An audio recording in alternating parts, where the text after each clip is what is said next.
Hi, I'm Angie. This is Hummingbird Springs Farm, or Hathan Thajokwa Wiidehonicha, which means Hummingbird Springs in Muskogee. I'm Muskogee, Cherokee, and Choctaw. This is traditionally Muskogee lands, and we are creating an indigenous food forest using traditional ecological knowledge to bring back the ecosystem here in South Alabama.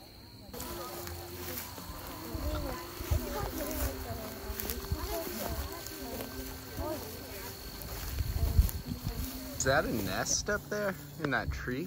That's actually something called, it's called a witch's broom. It's called a witch's broom? Yes. And what it is there, you know how cancer, y'all don't go ahead too far ahead of everybody else, okay? How cancer in a human is like the overgrowth of cells, like abnormally overgrowth. So if something happened, like an injury happened to the tree at that spot, and that's how it's like protecting itself. There's like an overgrowth of branches in that one spot. And it could be because of fungus or like insect pressure. Awesome. Yeah, I thought it was a nest too when we first saw it. It's interesting. Yeah, so this is on purpose. It's not because we're lazy and don't want to cut our grass. This is a plant, these grasses is bushy blue stem, and it's habitat for quail, for rabbits. We have a lot of wildlife out here. We have wild turkeys, we have a lot of deer, and all that is part of a healthy ecosystem. So when you see a field full of grass or other plants, it probably is on purpose. If you pay attention, you have to start, we call it, my herbalist called it, put on your herb goggles. We actually try to pay attention to the plants around you. You'll notice a lot of different species. This, it's kind of hard to see mixed in with everything else, but this is actually one of our medicines. It's very important. We call it Walana. But it's also, its common name is called epazote. So this is something that's used a lot in South American cuisine, but it's also one of our Muskogee medicines. So the leaves are edible? Mm-hmm. The whole thing is edible. Our migration story, our origin story actually says that we migrated up from South America. So a lot of our important plants and foods actually were grown initially in South America. So this is longleaf pine, which we can, if we pass one that's got some shorter branches, we can actually harvest some of the leaves for us to make tea with today. It's very high in vitamin C, it's antiviral, it's extremely good for you in cold and flu season and over the winter. And in the spring, it'll send out little pollen nubs, and you can actually eat those. They taste kind of like citrus, really. You can make champagne out of they make yeast with the pollen. So you can actually make like a fizzy fermented drink with it. So scientists are just now starting to study this. Indigenous people know that their medicines and their food are sacred and important. But science is just now starting to catch up with the fact that on a molecular level, our bodies have genetically grown with the food in our where we're from. So for Native people, Yaupon works better than caffeine or yerba mate because that's what our bodies have evolved with. We grew up with those plants evolved with us. So, and that goes for nutritional value. So whenever you're, if you're an herbalist, it's better to use herbs that are from the place that you're from. So if you're European, then you want to use European herbs.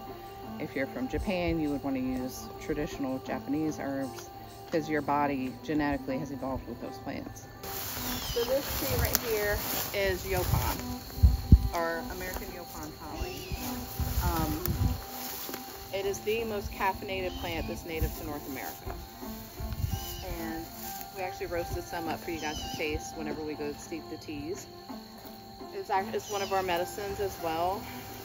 Also, whenever there was actually a coffee shortage here in the United States in the 1800s when there was this skirmish with France, and Yaupon and chicory were the two things that they used to substitute for coffee. And some people call Yaupon the poor man's coffee, but it's a very highly caffeinated drink. But Native Americans all across the East Coast and the Southeast drank this as like an everyday beverage as well as one of our medicines. Does it get berries? Yes. The red berries. The berries are poisonous. And the berries are where the caffeine is? No, the berries are poisonous. Yeah. Folks used to, when we were more connected to our environments, we would be able to tell what the coming season was going to be like based on how the plants were acting. And one of the things that you can look at is how much elderberry is being produced, how much sumac is being produced, how much the yopon berries are being produced by nature, because it's trying to prepare the animals for a winter. And so if there's a lot of berries, that could mean that you're going to have a cold winter coming up.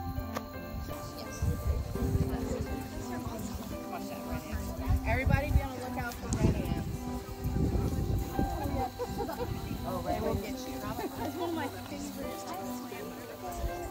Yeah, watch your step for red ant hills.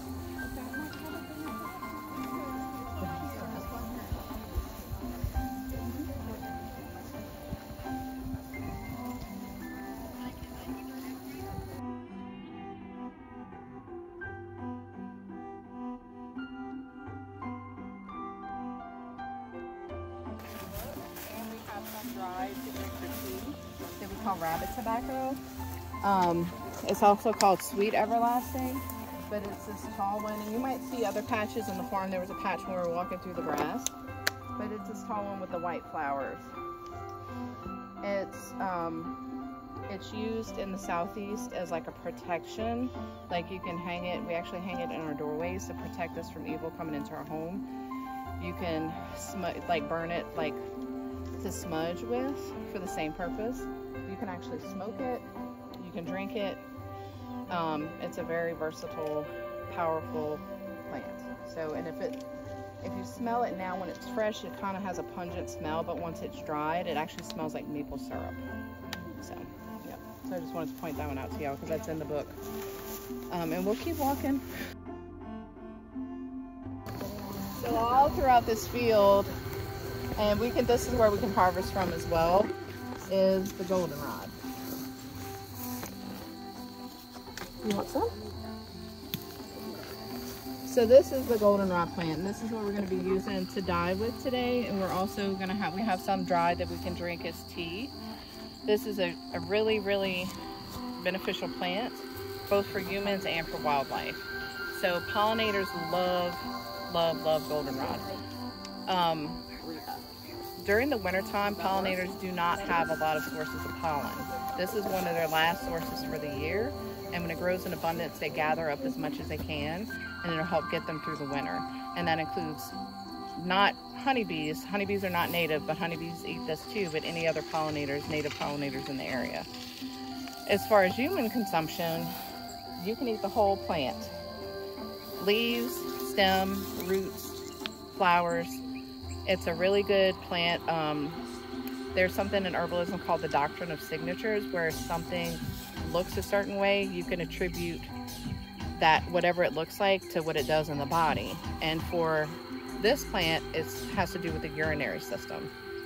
So if you have any kind of urinary tract infections, bladder issues, any kind of problems in your urinary tract, the goldenrod would be your best medicine for that.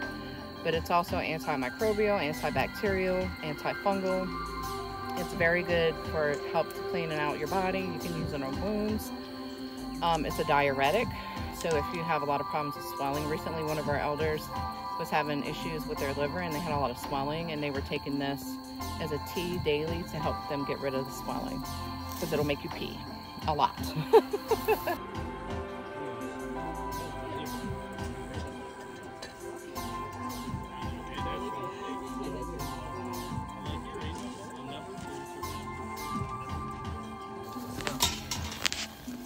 You can see the color.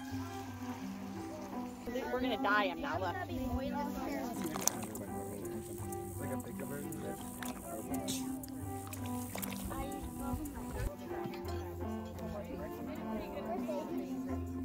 we take your things off? Yeah. Are they dry? Do you want me to, if it's dry, you want me to take it or not?